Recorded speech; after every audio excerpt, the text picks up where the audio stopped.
I hope you guys enjoyed that little intro. I tried to make it as cinematic as I could. I was in Virginia Beach and I woke up one morning and there was so much fog outside. I knew I had to take advantage of this with my DJI Osmo Pocket 3. So I grabbed it, I ran outside and I started shooting right away.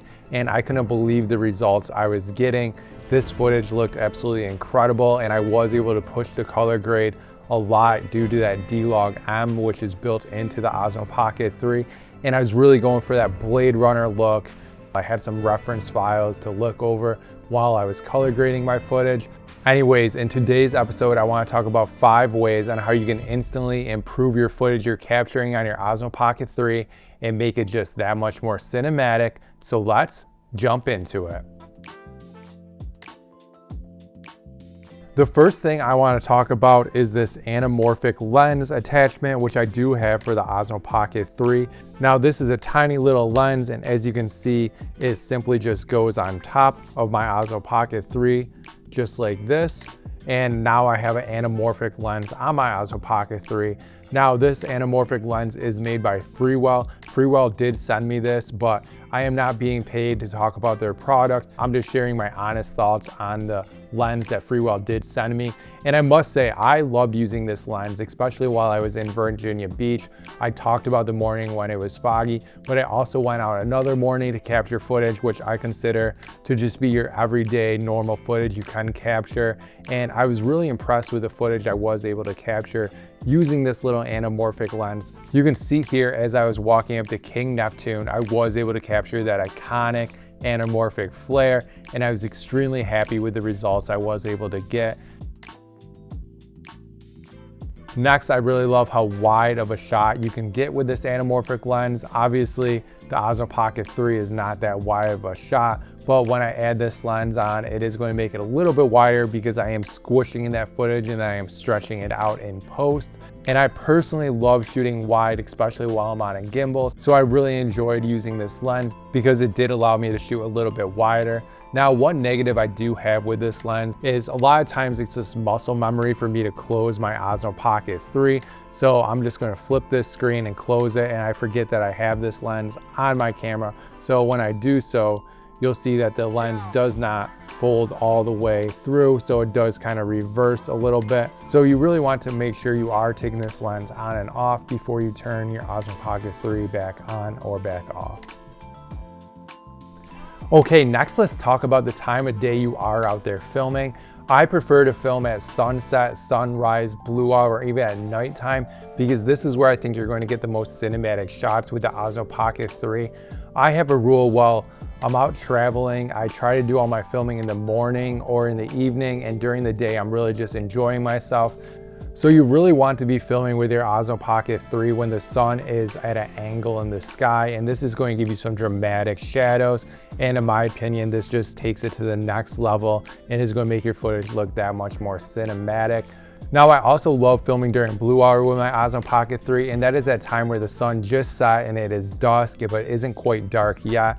I think you can capture some really cinematic shots during this time, and I always try to take advantage of blue hour.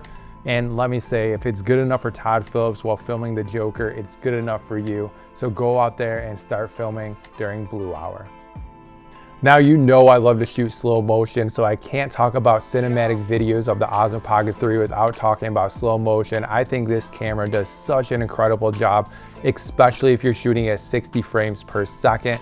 60 frames per second is my sweet spot on the Osmo Pocket 3. That way I can slow the footage down 2.5 times in post when I convert it back to 24 frames per second, or 2x that speed if you are converting it back to 30 frames per second. And I love this footage so much. I use it all the time, especially if I am out there filming during the day. I think it really helps you flex reality, and to see those unique shots in slow motion definitely adds a new perspective.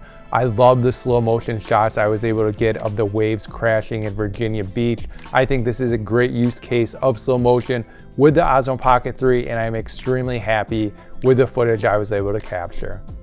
Now, my next tip is to shoot in D-Log on the Osmo Pocket 3. This is going to give you a flatter profile and really give you the most dynamic range off the Osmo Pocket 3, and this way you could bring this into post and you could begin color grading it Like I said, when I saw that fog in the morning in Virginia Beach, I knew I wanted to color grade it very similar to Blade Runner, and I think I did achieve that look.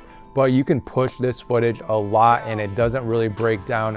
I brought this into DaVinci Resolve and I was able to add some pretty intense color grading to it. So if you are just adding a simple color grade, know you are going to be able to save a lot of those colors and the saturation in post. And I think this allows you to put in a lot of personality into the footage that you are capturing, and you can really make this footage your own. So go out there, shoot in D-Log, and give color grading a try. I will tell you, I do have a LUT Pack coming out soon, and I'm super excited for it. I am coming out with a LUT Pack for the Osmo Pocket 3 and the DJI Action 5 Pro. So those will be available soon, and I will link them in the video description below as soon as they are available, so I can really help you guys out there with capturing cinematic footage on your Osmo Pocket 3.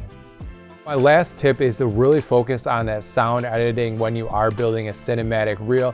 You can see in my intro here, I did add a lot of different sounds to really help sell the atmosphere that I was in. So I went back in and added sound effects for the waves, and I also added sound effects for the seagulls that were passing me by. And I think this really just helps your audience know the environment that they are in and adds a little bit more realism to the shot, which in my opinion will make your footage that much more cinematic. Awesome. Well, thank you again, guys, for joining me in this video. As you can see, those are 5 ways that you can make your Osmo Pocket 3 footage that much more cinematic, and you could do this almost instantly, and I know you're going to get some great results. If you have any questions about the anamorphic lens or any of these other techniques, please ask them in the comment section below and I'll be sure to get back to you. Please like and subscribe to my channel because you know it helps my channel grow. And if you haven't already, please follow me on Instagram and TikTok. I'll link up my channels right there, and I'll see you guys in the next one. Peace.